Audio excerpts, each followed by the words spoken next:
Good evening. Welcome to Left, Right and Centre. I'm Vishnu Shom. On the program tonight, India and China begin the disengagement process. Is this the real deal, or will we potentially return to a situation where we've been betrayed? Because that's happened, unfortunately, quite frequently in the past. On the show tonight, perhaps the finest voices on China, the former Foreign Secretary Nirupama Rao, Gautam Bambawale, our former ambassador to Beijing, General Satish Dua, who knows that area inside out, Sim Tang, who tracks Chinese military developments through high-end analysis of imagery, and Vipin Narang, who's been looking at the overall India-China situation very closely indeed. Chinese Type 96 tanks moving away from a face-off site on the south bank of the Pangong Lake. Moments later, an Indian T-72 tank is shown turning away. The end of a dangerous face-off in an area where the armies of India and China have come close to clashing. The disengagement process, India says, has not come at any cost to the Indian army. मैं इस सदन को आश्वस्त करना चाहता हूं कि इस बातचीत में हमने कुछ भी खोया नहीं है सभापति महोदय। सदन को यह भी जानकारी देना चाहता हूं अभी भी यलेची पर डिप्लॉयमेंट तथा पेट्रोलिंग के बारे में कुछ आउटस्टैंडिंग इश्यूज बचे हुए हैं। इन पर हमारा ध्यान आगे की बातचीत में रहेगा। जो भी निर्णय आज दोनों पक्षों द्वारा अप्रैल 2020 से नॉर्थ एंड साउथ बैंक पर किया गया है, उन्हें हटा दिया जाएगा और पुरानी स्थिति बना दी जाएगी। As part of the disengagement process announced first by the Chinese government yesterday, Chinese soldiers will move beyond Finger 8 on the north bank of Pangong Lake. Indian soldiers will move to their existing base on Finger 3. The area in between will be a no man's land where there will be no patrolling by either side. There will be similar moves on the south bank of Pangong. All structures built by both sides after April 2020 on both banks of the lake will be removed.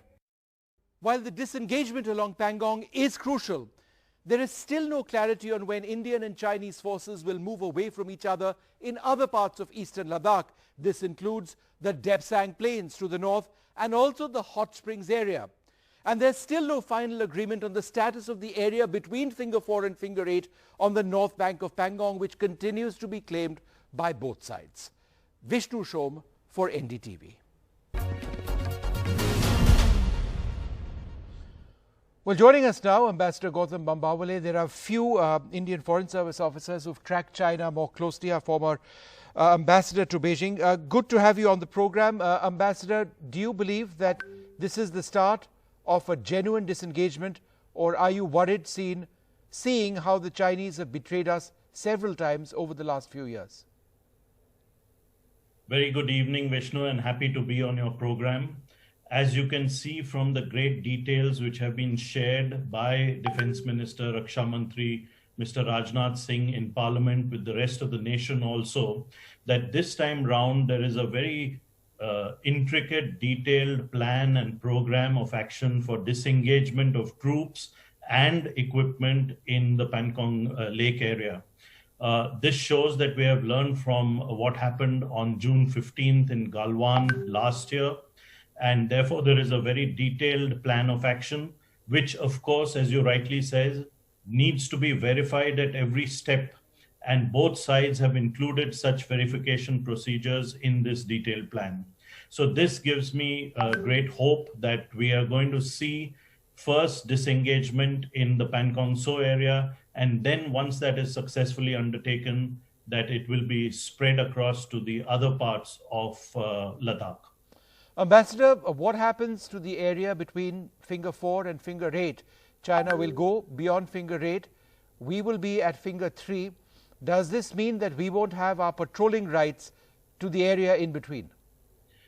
You're absolutely right. Both sides are going back to what is their existing known bases.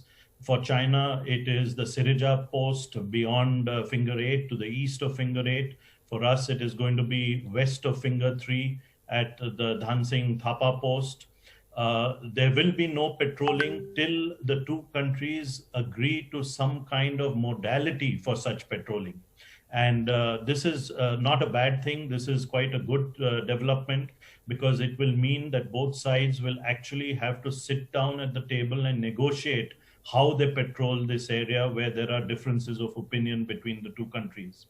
At a larger level, Vishnu, I'd like to point out to your viewers that what has happened in this small sector or subsector of Eastern Ladakh is that the status quo ante has been reached once again. That is, the status quo ante as it existed before early May or end April 2020 has been restored. And this was what we wanted. This is what we have been asking for all along. So if this goes through successfully, it spells a very good way forward for the rest of Ladakh. Ambassador, why would China at this stage be willing to start disengagement genuinely? What have they achieved? That's an excellent question, Vishnu. I don't really have the answer to it. Just as none of us really know the answer as to why the Chinese in the first place violated all the agreements, the bilateral agreements, by massing troops, several divisions of them, 40 to 50,000 troops in Ladakh. But I can only say that one of the important elements which is factored into this decision by the Chinese is the steely resolve and determination shown by the people of India, by the government of India, and of course the sheer bravery of the Indian armed forces. This is definitely something which the Chinese have taken into calculation, and this, I believe, has carried the day. We need to continue to show such steely resolve and determination as we move forward, not only with the disengagement process, but with the larger process of LAC, of delineating an LAC, of LAC verification, as well as boundary resolution. Ambassador, does this mean that we can think seriously about restarting economic ties in right earnest? We've not stopped them, obviously, but going back to where we were? Vishnu, things cannot be the same again.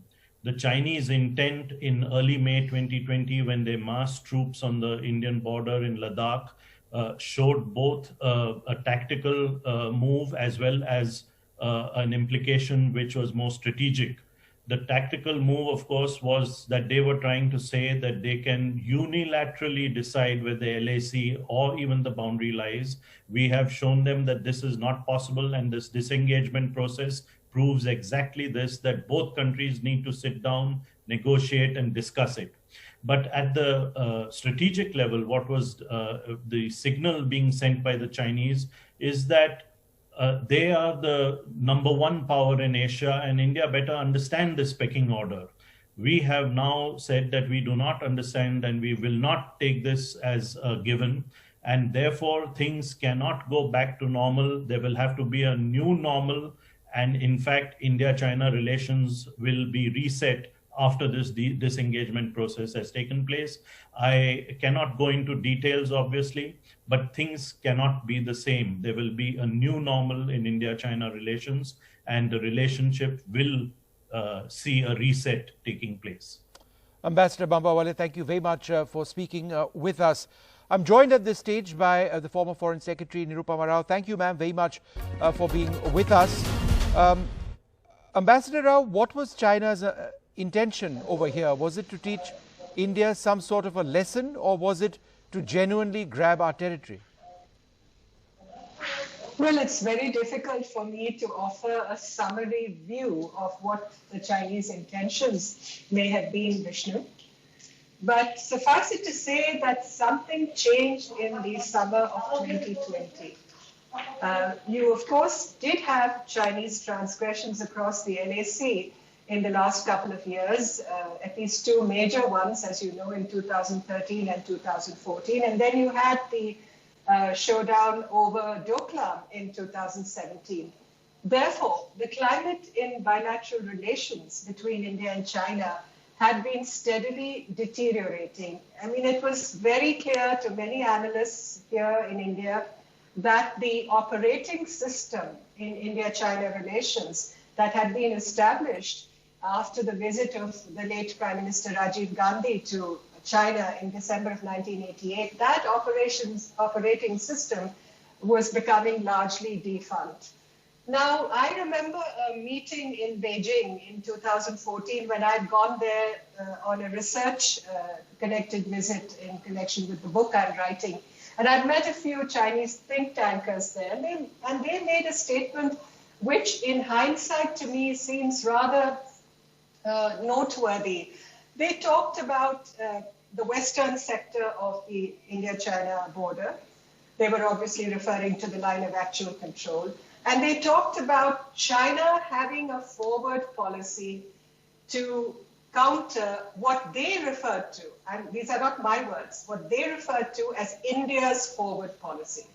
And I think the situation along the line of actual control as it erupted in the summer of 2020, when I look back at that meeting in 2014, you sense that premonition that was contained in that discussion that these Chinese analysts had with me.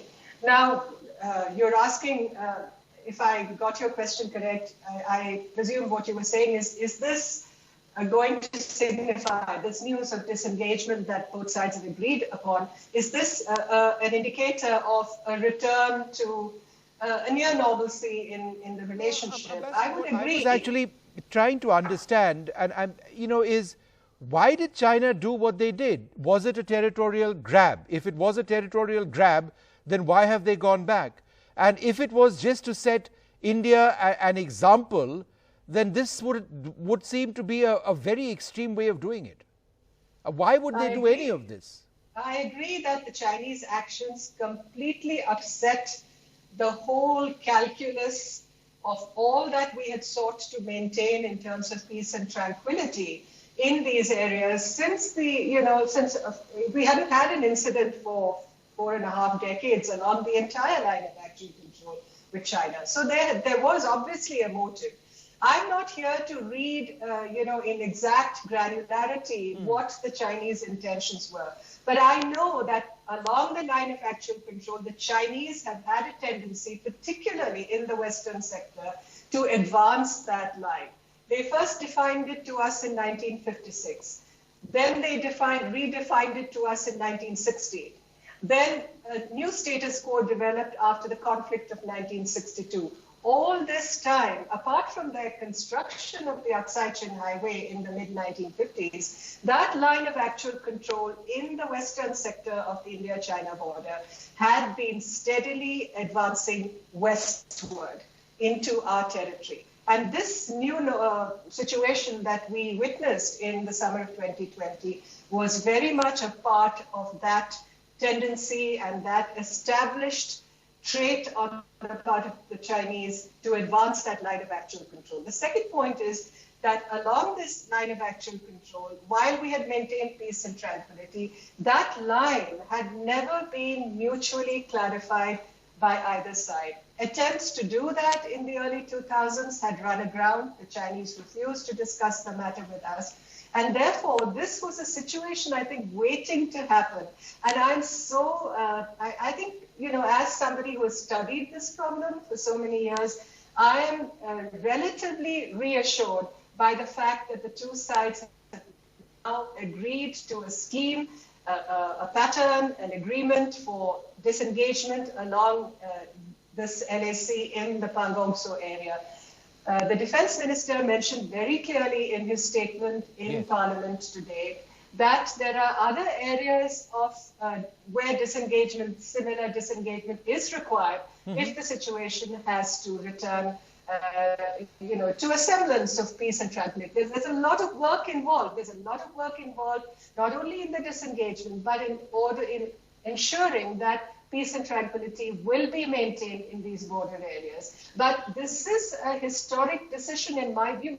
It's the first time in all these decades of differences with China over the boundary that the two sides have sat down together face to face and decided that this kind of armed coexistence has to be sorted out and that disengagement has to take place. So I think it's to my mind, it is a salutary development. All right, Ambassador. Thank you very much, ma'am, for being with us. Moving on, we're going to just go across. We're joined now by General Satish Dua, also joined by Sim Tak, and I'm joined by Vipin Narang. Thank you all very much for being with us. General Dua, without for a moment taking away from the significance of what's been happening now, the fact is we had an agreement in Gogra and Hot Springs. They didn't really go back the way we wanted to. We've asked them to go back in Depsang. They've not really gone back over there. Perhaps they've not gone back at all. And we have an impasse sort of situation in Galwan. It's peaceful presently. This being the case, should we be a bit worried about how we declare this to be a big development? I'm being cynical, but what are your views on this? Vishnu, the announcement made by the Raksha Mantri today speak of an agreement which has been made after months of massive deployment on both sides and after protracted and many rounds of talks, because we talk about 9 Corps Commander level talks. There have also been some lower level talks in the mill to mill talks, and similarly there have been talks at other levels in the diplomatic and political domain. The other talks and the agreements that you mentioned of, sad as they were, but they all led up to this build-up, and hence the arrangement that we have reached at today between both sides is significant. True that it will require careful monitoring, execution first, then careful monitoring, because it's going to be a very step-by-step, slow and a painful process. It's good to see tanks rolling away today, and these pictures will remain with us for a very long time. But it is going to be a very slow and a verified process. And in so doing, please remember, first, the verification process involves assuring each other by means of visual pictures, satellite images, and verification patrols. Yes. Galwan was one such verification patrol gone wrong. Right. It ended up in disastrous consequences. So, getting back to the point, it's a good step, a good start. Several other areas still need to be negotiated, as has been stated up front. Right. And we should not expect things to happen in a hurry. All right. Sim, militarily, what has China been doing over the last few months, which isn't going away, irrespective of the disengagement which takes place now? Yeah, and I think you're hitting at a really important point there. So over the past 9 months, we've seen China push a lot of military infrastructure and a lot of forces into the Ladakh area. Just the other week, last week, we've seen additional Chinese armor appear all the way on the eastern end of Pangong Tso near Rutog. And those, as far as we know, are not part of the current withdrawal agreement. So even though we are seeing a gap between the Indian and the Chinese forces being created, which will definitely help avoid any altercations directly between them, we are still talking about a situation where China has incredibly militarized a region that they had not militarized to this level before. Vipin, to the larger point about what China's objectives are, from Taiwan in the east to Ladakh in the west, do you expect to see this India frontier active every now and again going forward? Or do you believe that there is a sense in Beijing that beyond a point they can't push India? I mean, good to see you, Vishnu. Thanks for having me. I think that's the 10,000 crore question. I'd say at the outset, I'm in strong agreement with all of the other commentators, the ambassador, General Dua, Sim, that this is a step in the right direction. At least the PLA forces are moving backwards and not forwards. And you have at least one friction point where the risk of contact between forces is going down. And the sequence of disengagement follows what you would expect. You'd have the heavy armor move back to the rear first, and the last thing to disengage would be the frontline infantry troops. But it will take a while, and we should expect this to be a slow process. And that's the good news. But there are a couple of things to guard against, particularly in this frontier. One is, moving armor back and thinning out forces at one friction point in this altitude in February is pretty cheap talk. I mean, it is not easy to sustain a heavy footprint at Pangong So and Depsang. And the real test will be in the spring and the summer when those forces can surge back. And that'll be a real indication, I think, of whether the Chinese are intent on disengaging even at Pangong So and forget the rest of the LAC.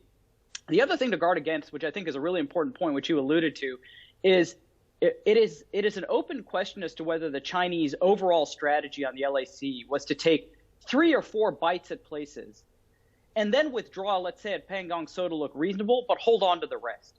And India cannot let its guard down. And the Raksha Mantri today in Parliament again said, there are other friction points where there isn't disengagement. Now, this could be sort of the gateway drug to disengagement at other points, but it could also be the Chinese saying, look, we'll disengage here, but we're going to keep the rest and force you to defend a wide swath of the LAC at great cost to both sides, but maybe perhaps differentially to the Indian Army. Yeah. And so there's a long way to go. Trust is a commodity in short supply. There are a lot of hypotheses as to why China is doing what it's doing and when it's doing. But the real test, I think, will be down the road. It's possible that India's movements towards the United States and the Quad force China to basically make a concession here. It's also possible the Chinese have no intention of going away, and we'll only know the answer in the coming months. So this is a step in the right direction, but there's a long way to go. And I think given the past behavior of China, particularly at Doklam, and also other friction points in this sector, it would be imprudent, I think, and the Indian Army has no intent of letting its guard down. And so let's see where this goes. Sure. But I'm at least this is a step in the right direction, but I don't think by any means this is over. Yeah. Sim, besides military infrastructure, what about infrastructure generally that China has built up along the India frontier by way of roads, by way of rails, by way of strengthening their ability to move really fast in the last 9-10 months? We have seen incredible movement by China on expanding all the infrastructure that you mentioned, primarily infrastructure that helps China project force from the eastern areas of China into Tibet, which means railroad crossing through northern Tibet, which will help the projection of force towards areas like Hotan and into Ladakh itself eventually, as well as near Arunachal Pradesh. And I think that's something that really indicates that that question of Chinese intent, where we are clearly seeing large preparations by China for a long-term military pressure against India, and not so much a brief period of tensions as we have seen so far that they will now crawl back from. I think we are seeing China build up to a several decade of tension strategy against India. I tend to agree completely. General Dua, as far as this present standoff is concerned, would Depsang be the bottom line for you, that they need to go back from Depsang for us to believe that, all right, at least this round is decisively over?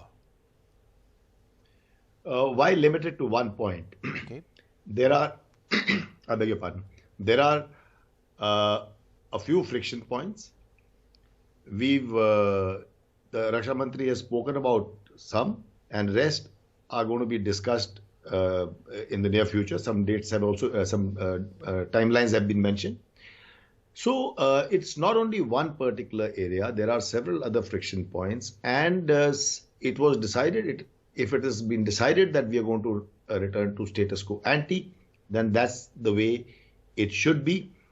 And like other speakers have said, it is going to be a long process, not only in execution, but even the talks on the rest of the friction points are going to take time.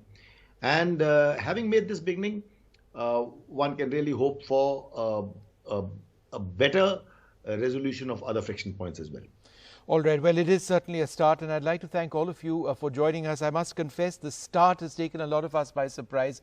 We expected this to go on at least for the next several months, given how the forces were really entrenched on the ground. I'd like to thank you all very much for being with us. Hopefully there will be a lasting peace between India and China, but that perhaps is some ways away. We'll take a short break, come back with the very latest.